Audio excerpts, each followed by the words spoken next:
Watch you. Exactly, before. In person. Hi everyone, welcome back to my channel. My name is Mandala. I'm very happy today because I'm with another inspiring person who will share her story and her motivation about something that you might be very interested in. Can you please introduce yourself? Alright, well, so this is Mandala subscribers or... Yeah, Mandala subscribers. Hi everyone, I'm Andina. I'm currently taking a master degree in MSc Entrepreneurship, Innovation and Management in the University of Nottingham.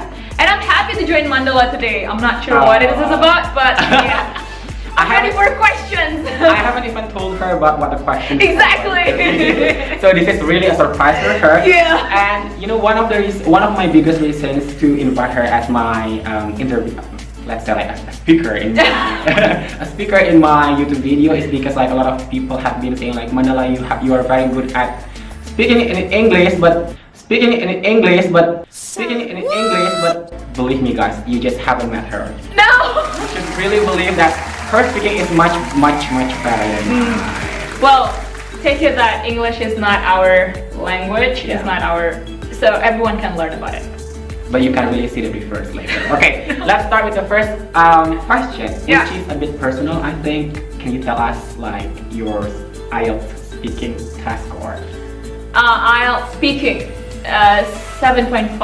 7.5 for speaking, but the total is only 7. 7.5. For the speaking only, huh? Yeah. Wow. Well, okay. I have another friend that actually nailed 9 in speaking, so I'm literally nothing. Like, wow. Okay, 7.5. Okay, the highest score for IELTS, as for your information, guys, is 9. Yeah. And it's like. But I have a friend that nailed 9 for speaking, or 8 or 9 or for speaking. Okay, as Indonesian people say like, di atas langit masih ada langit. Yeah. Okay, next. How do you become a confident and a good speaker of English? I've learned since I was, so this is a story, another personal story. Yeah. My parents cannot speak English at all. The same. So they kind of, and they are teachers. So The same. Oh my god, give me a high five. So they kind of forcing and my younger brother to speak English, to learn to speak English since we were about like maybe 8 years old, 9 to 10 years old, I guess. Did you take any private courses? I did not take any private course, but my parents, the way they teach me is they always listen, they put the radio on like every morning, 5 a.m. to 6 to 7 to brainwash you. Exactly, before you go to school every day to learn about English. So they put like ABC or BBC, you know, American Broadcasting, yeah, or British broadcasting company, BBC and ABC, all those radio channels every single day. So that's kind of like picking, that make me and my brother kind of pick up the languages.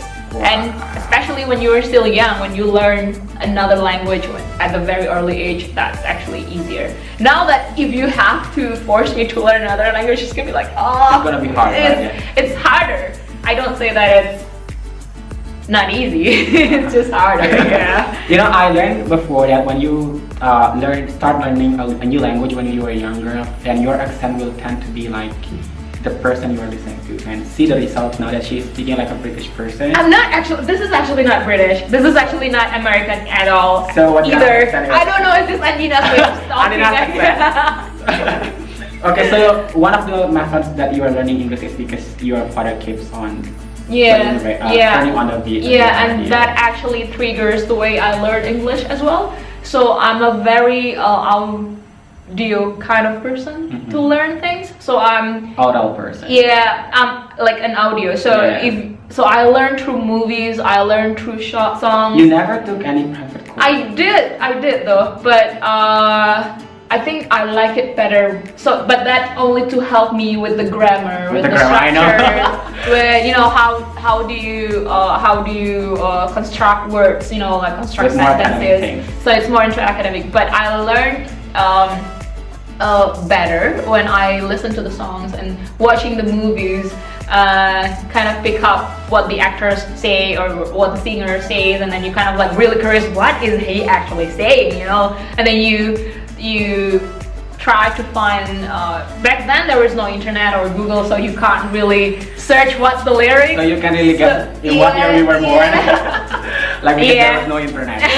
Well, there was internet, but it was like limited access to it. Yeah. So what I did is really listen to the lyrics and then try to guess or write down the lyrics. And then when I bought the cassette or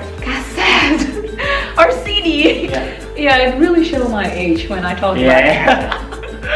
So when it's in the cassette, they give you the lyrics, right? Like the cover album. Right. Then you match the words that you have guessed and wrote with the ones. So that's the way you check your Yeah. But yeah, I did take. I have the privilege. I'm blessed that I have the privilege to learn English through schools and my schools, and also through like additional courses.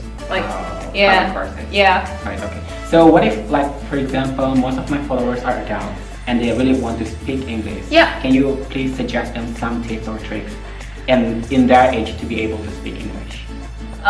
Well, first thing first, you have to know which way is best for you to learn a new language. If you like listening to songs and movies, then go watch movies and listen to the songs and try to pronounce it as, I mean, not copying what the singer says, but at least try to pronounce the words. And the thing about language is, if you don't practice it, if you don't have anyone that can talk to you in that language, that's going to be hard. Because you spoke English with your brother. I did not really talk To him? in English because we live in the same house, but we really meet. But I have my teachers, I have my friends that talk in English. And if you don't have any friends that can talk with you in English, then it's a very easy access now. You have the app. You can talk to, if you want to pronounce, if you want to make sure that your pronunciation is good, then check on the app, like Google it. Like they have the words, like they can pronounce it. YouTube is there to help you guys. Exactly, and YouTube, tons of channels that can help you to. And actually, the way I did it for IELTS, I didn't take any pre-course because it's pretty expensive. I just learned it from YouTube. Wow. Yeah, I just learned it from YouTube. That's easy. And she even got like 7.5. I mean, but that's for speaking. If you ask me about the writing, nah, don't ask. Don't ask me about my writing. Don't ask me about the writing. Okay, next is, what is your biggest challenge when it comes to learning how to speak in English? I think it's pretty much like what you said before. I did not really have people that I can talk to at home in English. But another challenge would be, that's a very tricky question. Now that I feel really blessed and thankful now that I did have the resources that my parents give for me to learn English. But one of the challenges probably, I think I still find it really difficult to speak in the right grammar or sentence constructions. And that's totally fine, because that's not it's not your language, and it's totally fine to make mistakes. Do not be a grammar Nazi, but it's actually good to know that it's actually also better for you to know and speak in a right manner and grammar. Okay, so what I can draw from what she said before is that speaking English is good, but if you can speak English with a good grammar, it's even better. Yeah. But just don't make grammar stops you from speaking. Yeah, right? No, not at all. So if you know the word, totally just speak it out, talk it out loud, and if there is someone that tries to help you, that probably you should add this before the next word. Do not get offended, because that actually helps you to, okay, yeah, right. Just see things from a positive way. Yeah, sure. Okay, next question is, what are the advantages of being good at speaking English? You talk to a lot of people. You got compliment like, oh, your English is so good, thanks. Yeah, right. And they see you as a more cool person. No, not at all. But it's, again, the way you talk. The advantage of you are able to talk to a lot of people. You can learn a lot from other people as well, and you can share your struggle, your journey when you learn English, because yeah, they're gonna see it as an experience as well. And one thing for sure, you can study abroad too, right? Yeah, I mean that's yeah.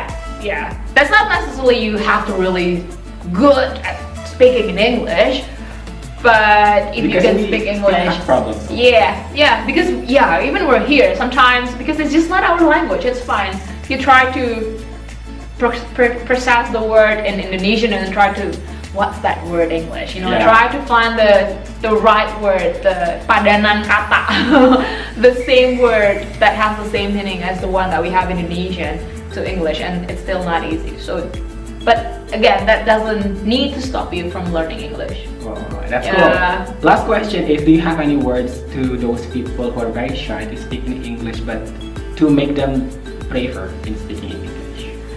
It's okay. So focus on what you know from now. Like if you know, yeah, it's shy. Okay. I'm actually a shy person as well. No? Like if you are in a new environment, I'm very sure it's gonna be totally different. What was your question again? Words to those people who are very shy to speak in English, so that they can be braver to speak in English.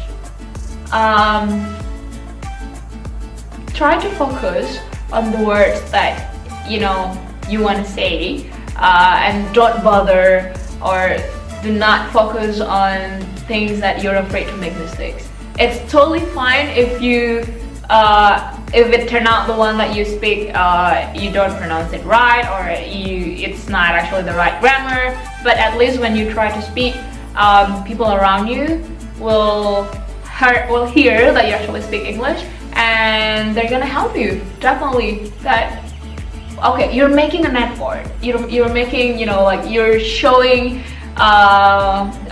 progress. You're making efforts, and that's really important, I guess. Oh, that's nice. Okay, Yeah. so I think that the effort that they have to make is that just start speaking first. Yeah, Don't think yeah, too much, right? yeah. Do not think about it too much. Just, Yeah. I know it's probably really cliche and really, easier said than done. But again, because it's a speaking skill, you have to speak. You have to say it. I think one of the most important thing as well is try to have someone that can probably, can be the initial person that you can talk to with as a very beginner, at the very beginning, and then and if that partner or that friend can, like make sure that okay, I think that's really great. No, you should actually start to talk to someone else, not me. Like have that speaking buddy or speaking partner. That will really help. I think, in my opinion. I'm not sure if that works for anyone else either. Okay, thank you, Andina, You're for all the answers given to my followers. Yes. Special for you guys, so you really have to listen to what you have been saying before, because I hope that's useful for you guys, though. I mean, I'm not sure if that's helpful, but I hope it is. they can really tell from your speech. If you have any questions, probably Mandala has better answers. But if you want to reach out to Mandala, subscribe. Well, why do I have to promote your channel now? you can, okay. Alright, thank you guys so much for joining our conversation today. Remember, if you have any questions, remember to reach out to Mandala, and don't forget to like the video and subscribe to this channel. So I'll see you around. Bye! Bye!